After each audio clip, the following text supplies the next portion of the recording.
If you've ever wanted to immerse yourself into a cyberpunk tabletop experience done quasi-right, then taking a good, hard look at Citizen Sleeper may not be the worst decision you've ever made.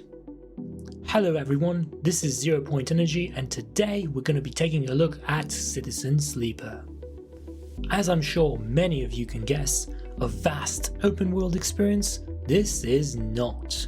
Nevertheless, Erlen's Eye has plenty to offer for the full 15 hours of gameplay you're likely to undertake, or 60 to 70 in-game cycles, as anything more will require a smudge of replayability, which I don't recommend unless you like reading a lot about mushrooms. Yes, spoiler warning, mushrooms are like peanut butter and jelly in this game. Survival is nigh impossible without them.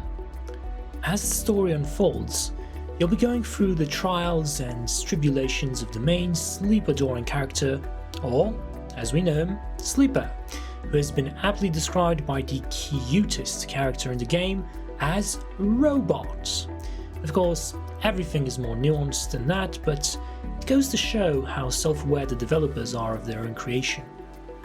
The character is essentially a biosynthetic machine with a digital imprint of their former self. The hows and whys are up to you to discover, which is both exciting and anxiety-inducing, depending on who you interact with. Everyone has their own struggles, needs, wants, and let's not forget ulterior motives. So tread lightly, Sleeper.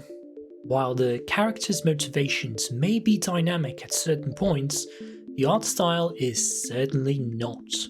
Granted, there are moments when the visuals change, and thankfully, when they do, this comes as a result of your choices affecting the storyline, either directly or indirectly. So, pick your poison and know that while you can start a fresh file at any point, there will be few aspects to steer you in that general direction. True, there are several endings available to pick from, however the gameplay may not be enough to warrant additional playthroughs. We're hoping this will change with the upcoming update called Flux, but fortunately that remains to be seen as Flux isn't out yet, at least at the time of this review. Of course, you may be asking, well, what about everyone's favourite soundtrack? It is great. The fact that I was able to mute the in-game music was really great. I had to. For copyright reasons, while streaming mind you. The problem is that when I did so, I was left with some odd background noises and humming, infecting my auditory medium almost all game long. Garden. Ingrown farm administrator. You're facing away, at least you think so. Traffic, industrial noises, and muffled arguing in the background all add to the realism, sure, but it also does wonders for one's level of fatigue.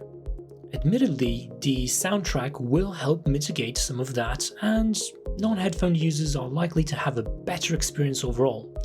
Jesting aside, the soundtrack is wonderful in my humble opinion, as long as, like me, you're a fan of synthwave or cyberpunk themed songs. Kudos for having especially nailed the music trailer for the game, that one was quite the gem.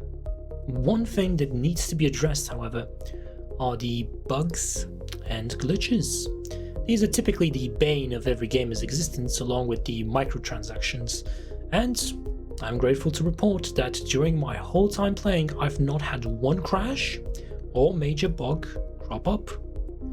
Worthy of a standing ovation to be sure, until I remembered the few grammar mistakes sprinkled throughout the story as well as dialogue lines.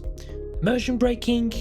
Not even close, and I'm praying to the almighty Hades that these will be patched in due time. Lastly, I know reviewers like to compare this game to Disco Elysium. It's, however, a different game with a different scope, different setting, and while some gameplay elements are present, I prefer to not hold them in the same basket. Having played both, I can unequivocally state that the atmosphere and overall feeling I got from each differs sufficiently to warrant this mention. AKA, play both, but know that they are not as similar in plenty of aspects as they may initially appear. As for Citizen Sleeper, for what's on the table, no pun intended, the price is fair, and so if you wish to give this a go, you have my absolute stamp of approval. You're never gonna need it, but there you go anyway. Speaking of needs and wants, I've blurted out much of what I intended to, so if you enjoyed this video, be sure to obliterate that like button and subscribe for more videos later down the line. I have been your host, 0 Point Energy, and I hope to see you on the next one. Take care.